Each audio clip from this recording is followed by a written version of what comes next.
ಇವತ್ತು ನಾವು ಈಗಾಗಲೇ ಸುಬ್ರಹ್ಮಣ್ಯ ಪ್ರಸಾದ್ ಅವ್ರನ್ನ ಮಾತಾಡಿದ್ವಿ. ಗೋವುಗಳ ಬಗ್ಗೆ ತುಂಬ ವಿವರಣೆಯಾಗಿ ಕೊಟ್ಟಿದ್ದಾರೆ. ಆ ಗೋವುಗಳನ್ನು ಯಾಕೆ ಸಾಕಿದ್ದಾರೆ, ಅದರ ಮುಂದುವರೆದ ಭಾಗ, ಈಗ ಉತ್ಪನ್ನಗಳನ್ನು ಹೇಗೆ ಮಾಡ್ತಾರೆ ಅದರ ಬಗ್ಗೆ ತಿಳ್ಕೊಳ್ಳೋಣ ಬನ್ನಿ. ನಮಸ್ಕಾರ. ಗೋವುಗಳಂದ್ರೆ ಈಗ ನೋಡಿ, ಗೋವುಗಳಲ್ಲಿ ಮೊದಲು ನಮ್ಮ ದೇಶೀಯ ಗೋವುಗಳಲ್ಲಿ ಹಾಲನ್ನು ಡೈರಿಗೆ ಮಾರುದು ಅಂತ ಹೇಳುವ ವ್ಯವಸ್ಥೆ ಅದು ಸರಿಯಾದ ವ್ಯವಸ್ಥೆ ಅಲ್ಲ. ಯಾಕೆಂದ್ರೆ 40 ರೂಪಾಯಿಗೆ ಇದರ ಹಾಲು ಕೊಟ್ರೆ ಅಸಲಾಗ್ಲಿಕ್ಕಿಲ್ಲ, ಅಂದ್ರೆ ಅವು ಕಡಿಮೆ ಹಾಲು ಕೊಡುವಂತದ್ದು. ಮತ್ತೆ ಇದು ಡೈರಿಗೆ ಕೊಡಬೇಕಾದ ಹಾಲು ಅಲ್ಲ, ಯಾಕೆಂದ್ರೆ ಇದೆಲ್ಲ ಅತ್ಯಂತ ಔಷಧೀಯ ವಸ್ತುಗಳಿರುವಂತಹ ಹಾಲು. ಇದನ್ನು ಔಷಧಿಗಳಾಗಿ ಜನರಿಗೆ ಕೊಟ್ರೆ ಅದು ಹೆಚ್ಚು ಒಳ್ಳೇದು. ಯಾಕಂದ್ರೆ ಎಲ್ಲರಿಗೂ ಕೊಡ್ಲಿಕ್ಕೆ ಹಾಲಿದು ಸಾಕಾಗ್ಲಿಕ್ಕೂ ಇಲ್ಲ. ಅದಕ್ಕೆ ನಮ್ಮ ಯೋಜನೆ ಅಂತ ಹೇಳಿದ್ರೆ, ಈಗ ದೊಡ್ಡ ಮಟ್ಟಿಗಲ್ಲ, ಸಣ್ಣ ಮಟ್ಟಿಗೆ ನಾವು ಹಾಲನ್ನು ಉಪಯೋಗಿಸಿ ಎಂತ ಮಾಡ್ಲಿಕ್ಕಾಗ್ತದೆ, ಅದು ಗೋಮೂತ್ರದಲ್ಲಿ ಎಂತ ಮಾಡ್ಲಿಕ್ಕಾಗ್ತದೆ, ಸೆಗಣಿಯನ್ನು ಎಂತ ಮಾಡ್ಲಿಕ್ಕಾಗ್ತದೆ, ಅದನ್ನು ನಾವಿಲ್ಲಿ ಮಾಡ್ತೇವೆ. ಗೋಮೂತ್ರವನ್ನು ಫಸ್ಟಿಗೆ ಈ ತರ ಬಟ್ಟಿ ಇಳಿಸ್ತೇವೆ. ಇದು ಕುಡಿಲಿಕ್ಕೆ ಅಂತ ಕೊಡುದಲ್ಲ ನಾವು, ಇದನ್ನು ಸೋಪು, ದ್ರವ ರೂಪದ ಸಾಬೂನು, ಆಮೇಲೆ ಇದರಲ್ಲಿ ವೇಸ್ಟ್ ಆಗಿ ಬರುವುದನ್ನು ಕ್ರಿಮಿನಾಶಕ ಆಗಿ ಬಳಕೆ ಮಾಡ್ತೇವೆ. ಹಾಗೆ ಗೋಮೂತ್ರ ಕಂಪ್ಲೀಟ್ ನಮ್ಗೆ ಲಿಕ್ವಿಡ್ ಸೋಪ್ ಮತ್ತು ಕ್ರಿಮಿನಾಶಕ ಆಗಿ ಹೋಗಿ ಮುಗಿಸ್ತೇವೆ. ಹೆಚ್ಚು ಕಡಿಮೆ ದಿನಕ್ಕೊಂದು 30-40 ಲೀಟರ್ ಗೋಮೂತ್ರ ಇಲ್ಲಿ ಸಂಗ್ರಹ ಆಗ್ತದೆ. ಅಷ್ಟು ಕೂಡ ನಾವು ಇಲ್ಲಿ ಅದನ್ನು ಬಳಕೆ ಮಾಡಿ ಮುಗಿಸ್ತೇವೆ. ಮತ್ತೆ ಅದಕ್ಕೆ ನಿಮ್ದು ಮಾರುಕಟ್ಟೆ ಇದೆ. ಅದಂದ್ರೆ ಈಗ ಇರುವುದರಲ್ಲಿ ಕೈಗೆ ಕಾಲಿಗೆಲ್ಲ ಯಾವುದೇ ರೀತಿಯ ಡ್ಯಾಮೇಜ್ ಆಗದೆ ಪಾತ್ರ ಬಟ್ಟೆ ಎಲ್ಲ ತೊಳಿಲಿಕ್ಕಿರುವಂತ ದ್ರವ ರೂಪದ ಸೋಪ್. ಹಣ್ಣು ತರಕಾರಿಗಳಲ್ಲೆಲ್ಲ ಈಗ ವಿಷ ಇದ್ರೆ ಸೋಪಲ್ಲಿ ತೊಳೆಯುವುದಲ್ಲ, ಇದರಲ್ಲೇ ತೊಳಿಬಹುದು ನೇರವಾಗಿ.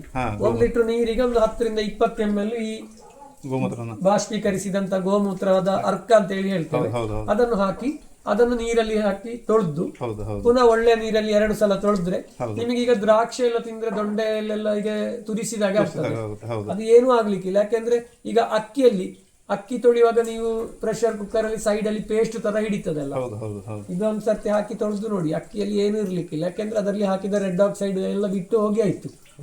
ಅಕ್ಕಿಯ ನಿಜವಾದ ಬಣ್ಣ ಗೊತ್ತಾಗ್ತದೆ ನಿಮಗೆ. ಗೋರ್ಕ ಶುದ್ಧೀಕಾರಕವಾಗಿ ಬಳಕೆ ಮಾಡ್ಲಿಕ್ಕೆ ಇರುವಂತದ್ದು ಅತ್ಯಂತ ಒಳ್ಳೆ ಐಟಮ್ ಅದು. ನಾನು ತಿಳ್ಕೊಂಡಿದ್ದೆ ಫಸ್ಟ್ ಇದು. ಗೋಮೂತ್ರದ ಅರ್ಕವನ್ನು ನೀವು ಎಲ್ಲಿಂದಲೇ ತೆಗೀರಿ. ಈಗ ಕುಡಿಲಿಕ್ಕೆ ಅಂತ ಹೇಳಿ ಸಿಕ್ಕುವ ಅರ್ಕಕ್ಕೆ ಕ್ರಯ ಜಾಸ್ತಿ ಇದೆ. ಅದಕ್ಕೆ ಅಂದ್ರೆ ನೆಲದಲ್ಲಿ ಬೀಳದೆ ಸಂಗ್ರಹ ಮಾಡಿದ ಗೋಮೂತ್ರ ಆಗಬೇಕು. ಇದಕ್ಕೆಲ್ಲ ಕೆಳದಲ್ಲಿ ನೆಲದಲ್ಲಿ ಬಿದ್ದದ್ದನ್ನು ಯೂಸ್ ಮಾಡಬಹುದು. ಅದರಲ್ಲಿ ನಿಮಗೆ ಈ ಬಾಷ್ಪೀಕರಿಸಿ ಬಂದದ್ದನ್ನು ನೀವು ಒಂದು 10 ml 1 ಲೀಟರ್ ನೀರಿಗೆ ಹಾಕುದು, ಅಥವಾ ಒಂದು ಸ್ವಲ್ಪ ತರಕಾರಿ ಹಾಕಿದ ನೀರಿಗೆ ತರಕಾರಿ ಮುಳುಗುವಷ್ಟು ನೀರು ಹಾಕಿ ಅದಕ್ಕೊಂದು 10-20 ml ಇದು ಹಾಕಿ ಒಂದು ಸ್ವಲ್ಪ ಹೀಗೆ ಸ್ಟೀರ್ ಮಾಡೋದು, ಸ್ವಲ್ಪ ಉಜ್ಜುದು, ಒಳ್ಳೆ ನೀರಲ್ಲಿ 3 ಸಲ ತೊಳೆಯುದು. ತರಕಾರಿಯಲ್ಲಿರುವ ವಿಷಾಂಶಗಳೆಲ್ಲ ಹೋಗ್ತದೆ ಅಂದ್ರೆ ನಶಿಸಿ ಹೋಗುದಲ್ಲ, ಅದು ನಿರ್ವೀರ್ಯ ಆಗ್ತದೆ. ಆಗ ನಮಗೆ ತಿನ್ನುವ ಯೋಗ್ಯ ವಸ್ತು. ಈಗ ಉಪ್ಪು ಹಾಕಿ ತೊಳಿತಾರಲ್ಲ, ಅದಕ್ಕಿಂತ ಇದು ಬೆಟರ್ ಯೂಸ್ ಮಾಡ್ಲಿಕ್ಕೆ. ನಿಮಗೆ ಅಕ್ಕಿ ತೊಳೆಯುವಾಗ ನೋಡಿ, ನೀವು ಉಪ್ಪು ಹಾಕಿ ತೊಳೆದ ಅಕ್ಕಿಗೂ ಇದಕ್ಕೂ ಎಷ್ಟು ವ್ಯತ್ಯಾಸ ನೋಡಿ. ಇದರಲ್ಲಿ ತೊಳೆದ ಕೂಡಲೇ ಅಕ್ಕಿಯ ಹೊರಗಿನ ಕಲರು ಎಲ್ಲ ಬಿಟ್ಟು ಆ ಎಣ್ಣೆ ಪಸೆ ಎಲ್ಲ ಹೋಗಿ ಕ್ಲೀನ್ ಒರಿಜಿನಲ್ ಅಕ್ಕಿನ. ಹಾಗೆ ಜನ ಇದು ಯೂಸ್ ಮಾಡಿದ್ರೆ ಅವರಿಗೆ ಎಷ್ಟೋ ಹೊಟ್ಟೆಗೆ ಹೋಗುವಂತ ಕೆಮಿಕಲ್ ಅನ್ನು ತಡಿಬಹುದು. ಅದರಿಂದಾಗಿ ಅವರಿಗೆ ಆರೋಗ್ಯಕ್ಕೂ ಏನ್ ತೊಂದರೆ ಇಲ್ಲ, ಮತ್ತೆ ಅದು ಅವನ ಹೊಟ್ಟೆಗೂ ಹೋಗ್ಲಿಕ್ಕಿಲ್ಲ, ಅದು ತೊಳೆಯುವಾಗ ಹೋಗ್ತದೆ. ಇದು ಕೇವಲ ಸೋಪಿನಾಗೆ ಯೂಸ್ ಆಗೋದು ಮಾತ್ರ. ನಂತರ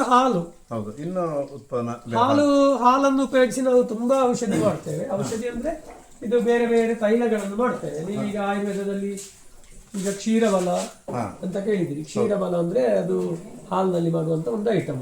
ಅದನ್ನು ಬಿಂದು ರೂಪದಲ್ಲಿ ಶರೀರಕ್ಕೆ ತೆಕ್ಕೊಂಡ್ರೆ ಶಾರೀರಿಕ ಬಲ ಜಾಸ್ತಿ ಆಗ್ತದೆ, ಸ್ವಲ್ಪ ಗ್ಯಾಸ್ಟ್ರಿಕ್ ಪ್ರಾಬ್ಲಮ್ ಎಲ್ಲ ಕಮ್ಮಿ ಆಗ್ತದೆ ಅಂತ ಮೊದಲಿಂದಲೇ ಇರುವಂತದ್ದು, ಎಲ್ರಿಗೂ ಗೊತ್ತಿದೆ. ಅದನ್ನು ನಾನು ಆದ ಕಾರಣ ಗೊತ್ತಿದ್ದ ಕಾರಣ ಆ ಹೆಸರು ಹೇಳಿದ್ದು. ಹಾಗಿರುವಂತ ತುಂಬಾ ಅಂಶಗಳಿರುವ ಐಟಮ್ ಮಾಡಬಹುದು. ಎಲ್ಲದರಲ್ಲಿ ಹಾಲಿದೆ, ಎಳ್ಳೆಣ್ಣೆ ಮತ್ತು ಹಾಲು ಮತ್ತೆ ಆಯುರ್ವೇದ ದ್ರವ್ಯಗಳು. ನಾವು ಬೇರೆ ಬೇರೆ ಕಂಪನಿಗಳಿಗೆ ಬೇರೆ ಬೇರೆ ಐಟಮ್ ಮಾಡಿ ಕೊಡ್ತೇವೆ. ಅದೇ ರೀತಿ ಈಗ ನಮ್ಮ ಈ ಕಾಲು ನೋವು, ಮೊಣಕಾಲು ನೋವು, ಬೆನ್ನು ನೋವು ಎಲ್ಲ ಬರ್ತದಲ್ಲ, ಅಂತದಕ್ಕೆಲ್ಲ ನರಗಳಿಗೆಲ್ಲ ದೌರ್ಬಲ್ಯ ಬಾರದ ಹಾಗೆ ಶರೀರಕ್ಕೆ ತೆಕ್ಕೊಳ್ಳಿಕ್ಕೆ ಇರುವಂತ ಔಷಧಿಗಳನ್ನು ಕೂಡ ಜನರು ಕೇಳಿದ್ದನ್ನು ನಾವು ಮಾಡಿ ಕೊಡ್ತೇವೆ. ಅದರ ಜೊತೆಯಲ್ಲಿ ಇನ್ನು ಕೂಡ ಗೋಮೂತ್ರವನ್ನೆಲ್ಲ ಬಳಕೆ ಮಾಡಿಕೊಂಡು ಮಾಡುವ ಚರ್ಮ ವ್ಯಾಧಿಗಳಿಗೆಲ್ಲ ಇರುವಂತಹ ಔಷಧಿಗಳನ್ನು ಮಾಡ್ತೇವೆ. ಮತ್ತೆ ಮೂತ್ರಜನಕಾಂಗದ ಕಲ್ಲು ಅದಕ್ಕೆಲ್ಲ ಇರುವ ಔಷಧಿಗಳನ್ನು ಇಲ್ಲಿ ತಯಾರು ಮಾಡ್ತೇವೆ. ಅದಲ್ಲದೆ ಘೃತಗಳು ಮಾಡ್ತೇವೆ. ತುಪ್ಪದಲ್ಲಿ ತಯಾರು ಮಾಡುವಂತ ಹೌದು. ಈಗ ಹಾಲು ಮುಗಿಲಿಲ್ಲ ಅಂದ್ರೆ ತುಪ್ಪ ಮಾಡ್ತೇವೆ. ಹೌದು. ತುಪ್ಪದಲ್ಲಿ ತಯಾರು ಮಾಡುವಂತ ಔಷಧಿಗಳನ್ನು ಸಹ ಪ್ರಿಪರೇಷನ್ ನಾವು ಮಾಡಿ ಕೊಡ್ತೇವೆ. ಈಗ ಪುತ್ರಕಾಮೇಷ್ಟಿ ಇಂತ ಯಾಗಗಳೆಲ್ಲ ಬರ್ತದೆ, ಆ ಯಾಗಗಳಿಗೆಲ್ಲ ಫಲಘೃತ ಅಂತೆಲ್ಲ ಬೇಕಾಗ್ತದೆ. ಆಗ ಕೆಲವು ಜನ ಶುದ್ಧ ದ್ರವ್ಯ ಬೇಕು ಅಂತ ಹೇಳಿ ಹೇಳುವವರು ನಮ್ಮನ್ನು ಸಂಪರ್ಕ ಮಾಡ್ತಾರೆ. ಯಾರಿಗೆ ಆದ್ರೂ ಶುದ್ಧ ದೇಶಿ ಹಸುವಿನ ಹಾಲಿನಲ್ಲಿ ತುಪ್ಪದಲ್ಲಿ ಮಾಡಿದ ಐಟಮ್ ಬೇಕು ಅಂತ ಹೇಳಿ ಆದ್ರೆ ನಮ್ಮ ಸಂಪರ್ಕ ಮಾಡಿದ್ರೆ ನಾವು ಮಾಡಿ ಕೊಡ್ತೇವೆ. ಸ್ವಲ್ಪ ಕ್ರಯದಲ್ಲಿ ವ್ಯತ್ಯಾಸ ಬರ್ಬಹುದು, ಅದಕ್ಕಿಂತ ಇದಕ್ಕಿಂತ ವ್ಯತ್ಯಾಸ ಬರ್ಬಹುದು. ಹಾಗೆ ಹಾಲು ತುಪ್ಪ ಉಪಯೋಗಿಸಿ ಮಾಡುವ ಐಟಮ್ಸ್ ಮಾತ್ರ ನಾವಿಲ್ಲಿ ಮಾಡ್ತೇವೆ, ಬೇರೆ ಯಾವುದು ಮಾಡುದಿಲ್ಲ. ಅದು ಸಹ ಅಲ್ಪ ಪ್ರಮಾಣದಲ್ಲಿ. ಈಗ ದೊಡ್ಡ ಮಟ್ಟಿಗೆ ಇಂಡಸ್ಟ್ರಿ ಹಾಗೆ ಮಾಡಿ ಇದು ದೊಡ್ಡ ಲೈಸೆನ್ಸ್ ಎಲ್ಲ ತೆಗೆದಿದ್ದನ್ನು ಮಾಡ್ಲಿಕ್ಕೆ ಸಾಧ್ಯ ಇಲ್ಲ, ಯಾಕಂದ್ರೆ ಇಲ್ಲಿ ಸಿಕ್ಕುದಷ್ಟೇ. ಹಾಗೆ ಕಡಿಮೆ ಪ್ರಮಾಣದ ಉತ್ಕೃಷ್ಟ ಉತ್ಪನ್ನವನ್ನು ನಾವು ಮಾಡಿ ಜನರಿಗೆ ಕೊಡುವ ವ್ಯವಸ್ಥೆ ಮಾಡ್ತಾ ಇದ್ದೇವೆ. ಯಾಕೆಂದ್ರೆ ಇನ್ನು ಮುಂದೆ ಇದನ್ನು ಈಗ ತೆಕ್ಕೊಂಡು ಜನರಿಗೆಲ್ಲ ಖುಷಿಯಾಗಿ ಎಲ್ಲರಿಗೂ ಇದು ವಿಚಾರ ತಿಳಿದ್ರೆ ಮತ್ತೆಲ್ಲರಿಗೂ ಮಾಡ್ಬೋದಲ್ಲ. ದೊಡ್ಡ ದೊಡ್ಡ ಕಂಪನಿಯವರು ಇದನ್ನೇ ಮಾಡಿದ್ರೆ ದೇಶಿ ಹಸು ಇರ್ತದೆ, ಜನರಿಗೆ ಒಳ್ಳೆ ಔಷಧಿಯೂ ಸಿಗ್ತದೆ. ಹಾಗೆ ನಮ್ಮ ಅಧ್ಯಯನಕ್ಕೂ ಒಂದು ಫಲಿತಾಂಶ ಆಗ ಬರ್ತದೆ. ಈಗ ಎಷ್ಟು ಉಪ ಉತ್ಪನ್ನ ಮಾಡ್ತೀರಿ ನೀವು? ಈಗ ಒಂದು 10 ಬಗೆಯ ತೈಲಗಳು ಮಾಡ್ತೇವೆ. 10 ಬಗೆಯ ತೈಲಗಳು, 2 ಬಗೆಯ ಘೃತಗಳು ಮಾಡ್ತೇವೆ. ಈಗ ಅಷ್ಟಮಂಗಲ ಘೃತ, ಮತ್ತೆ ಪಂಚಗವ್ಯ ಘೃತ, ಮತ್ತೆ ಫಲಘೃತ, ಮತ್ತೆ ಪಂಚತಿಕ್ತಕ ಘೃತ ಅಂತ 4 ಬಗೆ ಘೃತಗಳು ನಾವು ಯಾರಾದ್ರೂ ಕೇಳಿದ್ರೆ ಈಗ ಮಾಡಿ ಕೊಡ್ತೇವೆ. ಅದೇ ರೀತಿ ಕ್ಷೀರಬಲ ತೈಲ, ಪ್ರಸಾರಿಣಿ ತೈಲ, ಬಿಲ್ವ ತೈಲ, ಶೂಲಭೇದಿನಿ, ಮೇಹಶಮನಿ, ಮತ್ತೆ ನಾರಿ ಸಂಜೀವಿನಿ, ಇಂತೆಲ್ಲ ಒಂದು 8-10 ತೈಲಗಳು ಮಾಡ್ತೇವೆ. ಅದು ಈ ನೋವುಗಳಿಗೆ, ಬೆನ್ನು ನೋವಿಗೆ, ಮತ್ತೆ ನಿಮ್ಮ ತಲೆನೋವು, ಮೊಣಕಾಲು ನೋವು, ಇಂಥದಕ್ಕೆಲ್ಲ ಔಷಧಿ ಒಳಗೆ ತೆಕ್ಕೊಳ್ಳಿಕ್ಕೆ ಇರುವಂತದ್ದು, ಹೊರಗೆ ಹಚ್ಚಲಿಕ್ಕೆ ಇರುವಂತದ್ದು ಅಂತ ಬಿಂದು ರೂಪದ ತೈಲಗಳನ್ನು ಮಾಡಿ ಕೊಡ್ತೇವೆ. ಅದೆಲ್ಲವೂ ದೇಶಿ ಹಾಲು, ದೇಶಿ ಮೊಸರು, ಅದರಲ್ಲೇ ಮಾಡುವಂತ ವ್ಯವಸ್ಥೆ. ಸ್ವಲ್ಪ ಪ್ರಮಾಣದಲ್ಲಿ ಇರುವಂತದ್ದು. ಈಗ ನಮ್ಮ ಹತ್ರ ಲಕ್ಷಗಟ್ಟಲೆ ರೂಪಾಯಿಯ ವಸ್ತುಗಳಿಲ್ಲ, ಸ್ವಲ್ಪ ಪ್ರಮಾಣದಲ್ಲಿ ನಮ್ಮ ಗೋಶಾಲೆಯಲ್ಲಿ ಎಷ್ಟು ಉತ್ಪಾದನೆ ಮಾಡ್ಲಿಕ್ಕೆ ಆಗ್ತದೆ ಅಷ್ಟು ನಾವೀಗ ಮಾಡ್ತೇವೆ. ಮತ್ತೆ ಇನ್ಯಾರಾದ್ರೂ ಈಗ ಡಾಕ್ಟರ್ಗಳೆಲ್ಲ ಬಂದು, ಕೆಲವು ಜನ ಡಾಕ್ಟರ್ಗಳೆಲ್ಲ ಬಂದು ನೋಡಿ ಅವರಿಗೆ ಬೇಕಾದ್ದು ಸಹ ಮಾಡಿಸಿ ತಕೊಂಡು ಕೊಂಡೋಗ್ತಾರೆ. ಯಾಕಂದ್ರೆ ಅವರಿಗೆ ಒರಿಜಿನಲ್ ಐಟಮ್ ಬೇಕಂತ ಹೇಳುವವರು ಹುಡುಕಿಕೊಂಡು ಬರ್ತಾರೆ, ಬಂದು ತಕೊಂಡು ಹೋಗ್ತಾರೆ. ಆಗಿರುವ ವ್ಯವಸ್ಥೆ ನಮ್ಮದಿದು. ಇದು ಹೇಗೆಲ್ಲ ಮಾಡ್ತೀನಿ ಅಂತ ಸ್ವಲ್ಪ ವಿವರಣೆ ಕೊಡಬಹುದಾ? ಕೊಡ್ಬೋದು ಸರ್, ಕೊಡ್ಬೋದು. ಇದು ನೋಡಿ, ಇದರಲ್ಲಿ ಈಗ ಹಾಲು ಮತ್ತು ನೋಡಿ ನಿಮಗೆ ಕಾಣ್ತದೆ ನೋಡಿ, ಈಗ ಇದರಲ್ಲಿ ಹಾಲು ಮತ್ತು ಎಣ್ಣೆ, ಇದಕ್ಕೆ ಆಯುರ್ವೇದ ಬೇರುಗಳನ್ನೆಲ್ಲ ನಾವು ಹಾಕ್ತೇವೆ. ಹಾಕಿ ಅದನ್ನು ಕಾಯಿಸಿ ಅದರಲ್ಲಿ ತೈಲ ಆಗಿ ಮುಗಿಬೇಕದು ಎಲ್ಲ ಬತ್ತಿ ಹೋಗಿ ಲಾಸ್ಟಿಗೆ ತುಪ್ಪ ಮಾಡ್ತೇವಲ್ಲ ಅದೇ ತರ ಹಾಗೆ ಮಾಡುವಂತ ಪ್ರಕ್ರಿಯೆ ಇದು. ಇದು ಆಯುರ್ವೇದದಲ್ಲಿ ಅಷ್ಟಾಂಗ ಹೃದಯ ಮತ್ತೆ ವೈಷಜ್ಯ ರತ್ನಾವಳಿ, ಚರಕ ಸಂಹಿತೆ ಇಂಥ ಪುಸ್ತಕಗಳಲ್ಲೆಲ್ಲ ಸಾಕಷ್ಟು ಉಲ್ಲೇಖ ಇದೆ. ಹೇಗೆ ತೈಲ ಪ್ರಕರಣಗಳು ಅಂತೆಲ್ಲ ಉಂಟದ್ರಲ್ಲಿ. ಅದರ ಪ್ರಕಾರ ನಾವು ಮಾಡ್ಲಿಕ್ಕೆ ಕಲ್ತ್ರೆ ನಮಗೆ ಬೇರೆಯವರು ಹೇಳ್ತಾರೆ ಹೇಗೆ ಮಾಡಿಕೊಡ್ಬೇಕು, ಎಂತ ಮಾಡಿಕೊಡ್ಬೇಕು. ಕೆಲವು ಜನ ಅವರೇ ದ್ರವ್ಯಗಳನ್ನು ಕಳಿಸ್ತಾರೆ, ಈ ಹುಡಿಯನ್ನು ಹಾಕಿದ ಒಂದು ಘೃತ ಮಾಡಿ ನನಗೆ ಕೊಡಬೇಕು, ಅದು ಸಹ ನಾವು ಮಾಡಿ ಕೊಡ್ತೇವೆ. ನಮಗೆ ಇಲ್ಲಿ ಕೆಲಸ ಮಾತ್ರ ನಾವು ಮಾಡುದು. ಹಾಗೆ ಇದು ಲಕ್ಕು ಹೊಡೆದಿದ್ದಕ್ಕೆ ಚೆನ್ನಾಗಿ ಕೊಡ್ತಿದ್ರಿ ಅಂತ ಕೇಳ್ಪಟ್ಟೆ. ಲಕ್ಕು ಅಂತಲ್ಲ, ನರಗಳ ಸಂಬಂಧಿ ಕಾಯಿಲೆಗಳಿಗೆ, ಈಗ ಸಯಾಟಿಕ ಇರ್ಬೋದು, ಬೆನ್ನು ನೋವು ಇರ್ಬೋದು, ಮೊಣಕಾಲು ನೋವು, ಮಂಡಿ ನೋವು, ಅದಕ್ಕೆಲ್ಲ ತುಂಬಾ ಪರಿಣಾಮ ಆಗ್ತದೆ. ಒಂದು 80% ಜನರಿಗೂ ಪರಿಣಾಮ ಆಗಿದೆ. ಹಾಗೆಂತೇಳಿ ಪರಿಣಾಮ ಆಗದವರು ಇಲ್ಲ ಅಂತಲ್ಲ, ಪರಿಣಾಮ ಆಗದವರು ಇರ್ಬಹುದು. ಆದ್ರೆ ಒಂದು ಔಷಧಿ 60% ಜನರಿಗೆ ಪರಿಣಾಮ ಆಯ್ತು ಅಂದ್ರೆ ಅದು ಒಳ್ಳೆ ಔಷಧಿ ಅಂತ ಲೆಕ್ಕ. 70-80% ಜನರಿಗೆ, 60% ಜನರಿಗೆ ಗುಣವೇ ಆಗ್ತದೆ. ಒಂದು 20% ಜನರಿಗೆ ಹದ ಗುಣ ಆಗಿ ಕಂಟ್ರೋಲ್ ಅಲ್ಲಿ ಜೀವನ ಮಾಡ್ಲಿಕ್ಕೆ ಆಗ್ತದೆ.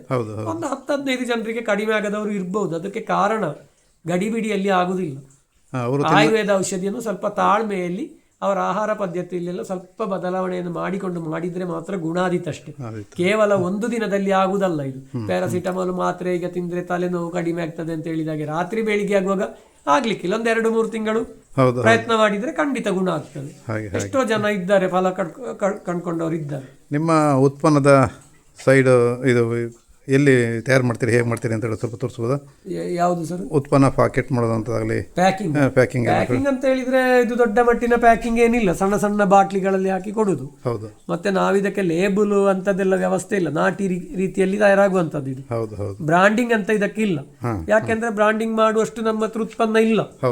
ಒಂದು ಬ್ರಾಂಡ್ ಮಾಡಬೇಕಾದ್ರೆ ಎಷ್ಟು ತುಂಬಾ ಬೇಕಾಗ್ತದೆ. ಅದಕ್ಕೆ ಲೈಸೆನ್ಸ್ ಅದೆಲ್ಲ ಮಾಡಿಕೊಂಡು ಹೋಗ್ಬೇಕಾದ್ರೆ ಲಕ್ಷಗಟ್ಟಲೆ ಉತ್ಪಾದನೆ ಮಾಡಬೇಕು.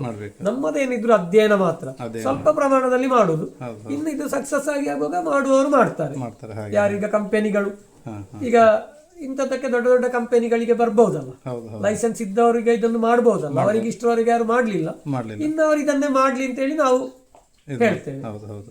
ನಿಮ್ದು ನಂಬರ್ ಹೇಳಿ, ನಿಮ್ದು ದೂರವಾಣಿ ಸಂಪರ್ಕ. ದೂರವಾಣಿ ನಂಬರ್ 94 46 28 29 51. ಇನ್ನು ಸರಿ ಹೇಳಿ. 94 46 28 29 51. ಹಾಂ ಹಾಂ. ನಿಮ್ಮನ್ನು ಯಾವುದೇ ಉತ್ಪನ್ನ ಬೇಕಿದ್ರೂ ನಿಮ್ಮನ್ನು ಸಂಪರ್ಕಿಸ್ಬೋದು. ಈಗ ನಾನು ಹೇಳಿದ ಹಾಗೆ ಈ ಕಿಡ್ನಿಯಲ್ಲಿ ಬರುವ ಕಲ್ಲು, ಹೌದು, ಮತ್ತೆ ನಿಮ್ಮ ಸೊಂಟ ನೋವು, ಹೌದು, ಮೊಣಕಾಲು ನೋವು, ಹೌದು, ಗ್ಯಾಸ್ಟ್ರಿಕ್ ಸಮಸ್ಯೆ, ಅದಕ್ಕೆಲ್ಲ ಸಂಪರ್ಕ ಮಾಡಿದ್ರೆ ನೋಡ್ಬೋದು. ಖಂಡಿತ ಅವರಿಗೆ ದೊಡ್ಡ ಖರ್ಚು ಇಲ್ಲ, ಅದಕ್ಕೆ ಅದು ಸುಲಭದಲ್ಲಿ ಆಗ್ತದೆ, ನೋಡ್ಬೋದು. ಮತ್ತೆ ಎಲ್ಲ ರೋಗಗಳಿಗೆ ನಮ್ಮ ಹತ್ರ ಇಲ್ಲ, ನಮ್ಮಿಂದ ಆಗ್ಲಿಕ್ಕೂ ಇಲ್ಲ. ಅದು ನಾವು ಅಧ್ಯಯನ ಮಾಡುವುದನ್ನು ಮಾತ್ರ ನಾವು ಹೇಳ್ತೇವೆ ಅಷ್ಟೇ. ನೀವು ಪರ್ಫೆಕ್ಟ್ ಆಗಿ ಏನು ಮಾಡಿದಿರಿ ಅದನ್ನು ನಾವು ಹೇಳ್ತೇವೆ, ಯಾಕಂದ್ರೆ ಅದು ಹೇಳ್ಬೇಕಾದ ಅಗತ್ಯ ಉಂಟು. ಇದುವೇ ಇದ್ದದ್ದು ಮೊದಲಿಗೆ, 68ನೇ ಇಸವಿಯ ಮೊದಲಿಗೆ ಇದ್ದದ್ದು ಇದೇ ದನದ ಹಾಲಿನಲ್ಲಿ ಮಾಡುವ ಉತ್ಪನ್ನಗಳು. ಅದು ಇವತ್ತೆಲ್ಲರೂ ಮಾಡ್ಬೇಕು ಅಂತ ಹೇಳೋದೇ ನಮ್ಮ ಉದ್ದೇಶ. ನಮಗಿದನ್ನು ಮಾಡ್ಬೇಕಂತ ಹೇಳುವ ಉದ್ದೇಶ ಇಲ್ಲ. ಇದು ಜನರಿಗೆ ಗೊತ್ತಾಗಿ ಎಲ್ಲರೂ ಇದಕ್ಕೆ ಬಂದ್ರೆ ನಮಗಿದನ್ನೇ ಮಾಡ್ಬೇಕಂತ ಇಲ್ಲ, ಬೇರೆ ಕೆಲಸವೂ ಮಾಡಬಹುದು. ಹಾಗೆ ಹಾಗೆ ಹಾಗೆ. ಧನ್ಯವಾದಗಳು ನಿಮಗೆ, ನಮ್ಮೊಂದಿಗಿದ್ದೀರಿ. ನಮಸ್ಕಾರ.